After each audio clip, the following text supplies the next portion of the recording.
Hello, welcome to Unicorn Princess Tarot. So, ito yung reading natin for uh, collectives. Collective, wala tayong specific zodiac sign. Ang importante yung pinaka-reading. Kung makarelate ka, makaresonate ka, maaaring ang reading na ito ay para sa'yo. By the way, hingi po ako ng support sa inyo guys. Please do follow itong aming Facebook page, Bandang Sibol. Vocalista ako dyan guys. And nagsusulat din po ako ng kanta. So, sana marinig nyo rin po yung aming ginagawang music. Follow nyo lang yan sa aming Facebook page, Bandang Symbol. So, let's start. What do we have here for the sign of collectives? Kung hindi ka makarelate sa reading na ito, bigay mo sa ibang reading. Okay? Check mo na lang yung ibang videos namin. Okay. So, you do have the Six of Swords. So, nakikita natin with regard sa mga nangyari sa buhay mo, sa mga past experiences mo, naka-move on ka na eh. Lalo na pagdating sa usaping love. No? And ngayon may mga growth na nangyari sa buhay mo at patuloy na nangyayari yan sa'yo. And you do have here the Knight of Cups. You have a lot of things to offer. Nakikita natin nandito ka na sa point ng buhay mo na basta nag-spread ka na lang ng love, positivity, and nakafocus ka na sa kung ano yung naghihintay sa'yo sa future. No? Which is marami. Hindi mo pa nakikita sa ngayon. With the Nine of Cups, nakikita natin there's a lot of opportunities, a lot of happiness and success ang naghihintay para sa'yo. No?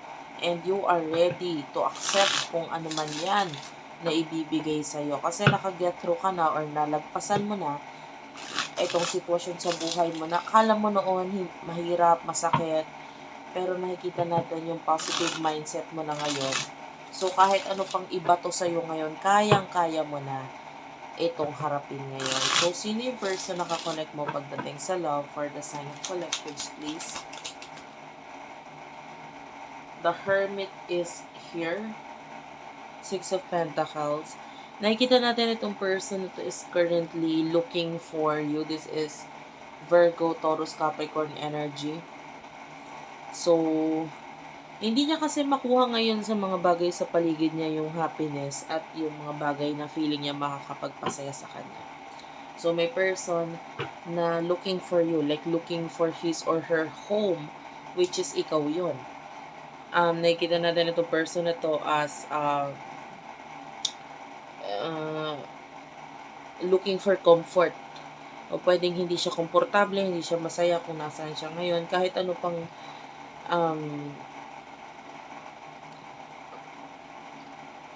meron siya na usaping material, no? Nakikita naman natin meron siya nun. Pero parang hindi siya nasa-satisfied. Ngayon, may plano itong person na ito sa'yo, like to reconcile, reconnect with you with the Three of Cups, Two of Wands. So, nakikita natin na itong person na to, talagang gustong-gusto kanya makita ngayon. At may plano siya na makipag-reconcile or makipag-reconnect muli sa'yo. Okay? So, the more you focus on your life, the more na etong person na to na mamagnet mo. So, yung iba pwedeng may spiritual connection kayo. Okay? So, ano yung emotion niyo sa isa't isa?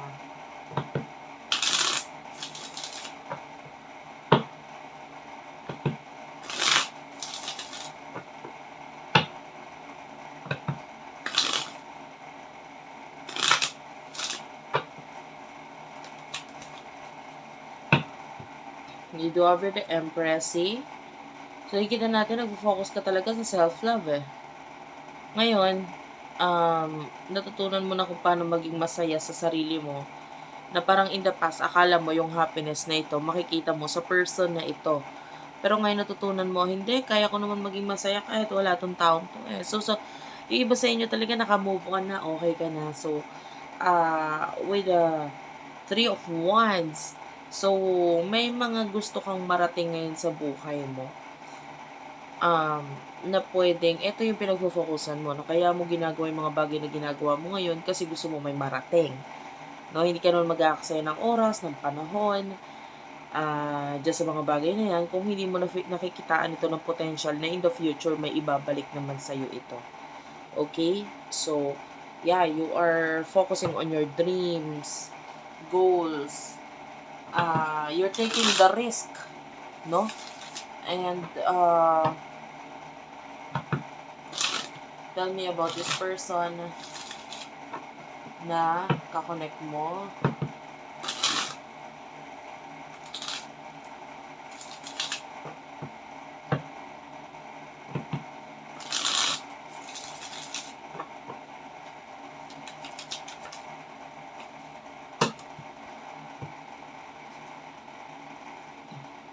Nine of Pentacles, the Magician, ayan, Major Arcana with the Magician.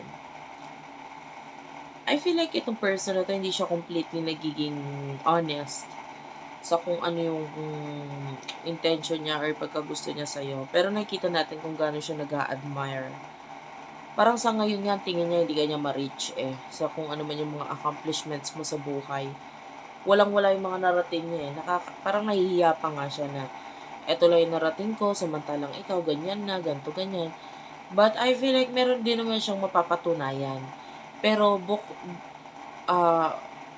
kaiba sa mapapatunayan mo, mas marami kang mapapatunayan sa ngayon, no, kaysa sa kanya. Okay, kung sa comparison lang din naman. And nakita ko ng face mask. I don't know if currently you're wearing a face mask while watching. Or yung last time na nakita kayo ng person na to is during the times na pandemic pa. No, uso pa yung face mask at required pa yung pagsusuot niyan. So, this could be a reading. Anyway, the emotion of this person, nakikita natin yung pagmamahal niya sa'yo. And sa'yo niya nakita yung parang family. So, kung sa usaping pamilya lang din naman, pwedeng may mga tao sa paligid niya ngayon na parang hindi niya ito nakikita as family but rather kasama lang sa buhay. Like, I don't know if you're dealing with a married person or may karelasyon or may family na na-involve. Pero ang feeling niya kasi dun sa person na kakonect niya, na ibang person, it's like board mates or kasama lang sa bahay, kasama sa responsibility, kasama ka na magbayad ng bills, etc. Hindi niya nararamdaman dun yung sense or yung feeling na family Kasama, oo. Pero nakukulangan ako sa energy na yun. So, hindi naman para sa lahat yung part na yun. So, kung wala namang kakonect yung person mo, okay lang. Basta ito person na to is looking forward na makipag-connect ulit sa'yo. Okay, so what will happen in the near future for you?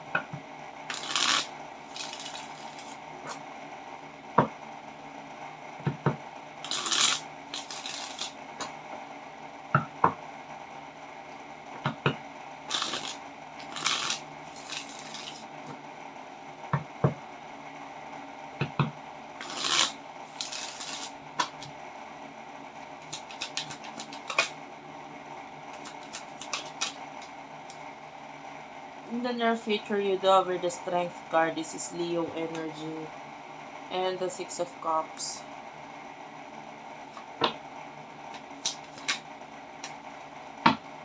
The Chariot and the Queen of Cups. Cancer, Scorpio, Pisces, Major Arcana, the Chariot and the Strength card.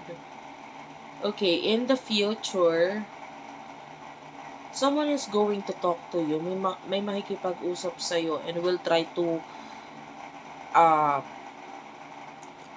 explain yung side niya. But with the Strength card, I feel like you are not open pagdating sa mga explanation nito mga taong to. So, I feel like it has something to do with people na umalis or nawala na sa buhay mo. Whether pinaalis or or kusang umalis. So, it doesn't matter kung ano yung sitwasyon, kung bakit nagkaroon ng pag-alis. Pero this could be a friend, also lover para sa iba. Yung iba naman pwedeng employee, katrabahador or what. So whatever the case is, may person tayo nakikitang lalapit sa'yo to explain yung side niya or I feel like saying sorry, hingi ng tawad sa mga ginawa niya sa'yo or whatsoever. And with the strength card, this time kasi, pagdating sa explanation, ang mas ginagamit mo, utak mo. No, which is, in the past, pwedeng more on puso ang ginagamit mo pagdating sa mga ganitong klaseng usapin. Pero this time, natutunan mo na parang hindi, puso ng puso na lang lagi, ako ang napapahamak, ako ang ganito, ganyan. So, nakikita natin yung side mo na parang hindi, this time, utak ko naman, tama naman na. So, with the Queen of Cups, I feel like, there's this person na buong-buo yung kanyang, nakikita naman natin good intention. Excuse me, nitong taong ito. And the Chariot, I can see someone na magta-travel to see you, to talk to you in person. And I feel like like a new beginning ang mangyayari sa inyo nitong person na to. And you're still the Emperor. Talagang utak ginagamit mo. So, tama lang to. Actually, I can see this na tama lang yung action na ginagawa mo kasi ginagamit mo yung utak mo. And with the Eight of Swords, nakikita natin yung boundaries. So, may mga taong magtatangkang bumalik sa buhay mo. Pero ikaw, ito na, kung deserve, okay, tatanggapin mo yung explanation, pero nandun yung, hintayin mo muna yung, parang ikaw ito na hintayin nyo muna kung ano yung tingin ko dito. Hindi na pwedeng pagbibigyan ko na naman, ganito, ganyan. So, I can see you listening sa explanation, tapos nag-a-accept ng apologies, pero nandun yung, depende pa rin sa'yo kung paano mo i-accept itong person ito sa buhay mo. Pwedeng kung i-accept mo man sila, may boundaries na sa inyong dalawa. So, that's it for now, guys. Thank you for watching. I love you all and bye-bye.